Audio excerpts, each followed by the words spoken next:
গতকালকে হাইকোর্টের রায়টা যে দিয়েছে যে প্রথম স্ত্রীর কোনো অনুমতি লাগবে না দ্বিতীয় বিয়ে করতে, তো এটাতে আমি অ্যাকচুয়ালি মনে করি খুব ভালো হয়েছে। কারণ সবার ক্ষেত্রে না, আবার কিছু কিছু মানুষের ক্ষেত্রে খুব ভালো হয়েছে। কারণ কিছু কিছু মানুষ আপনার পুরুষ আছে, কিছু কিছু পুরুষ আছে আপনার অনেক নির্যাতিত মহিলাদের কাছে।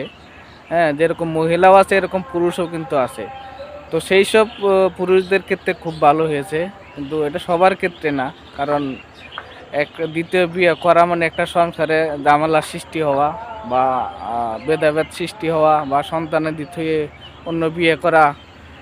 তাহলে এটা আপনার সংসারে এক ধরনের দায় ঝামেলা বা অনেক কিছুই হতে পারে। তো সেই ক্ষেত্রে আমি বলি যে সব পুরুষের ক্ষেত্রে এটা প্রযোজ্য না। হ্যাঁ, কিছু কিছু পুরুষের ক্ষেত্রে এই এই কাজটা করাতে খুব ভালো হয়েছে আমি মনে করি। আপনারা কিরম মনে করেন অবশ্যই কমেন্ট বক্সে সবাই জানিয়ে যাবেন যে আপনারা কি আমার মতে কি একমত কিনা। ধন্যবাদ সবাইকে।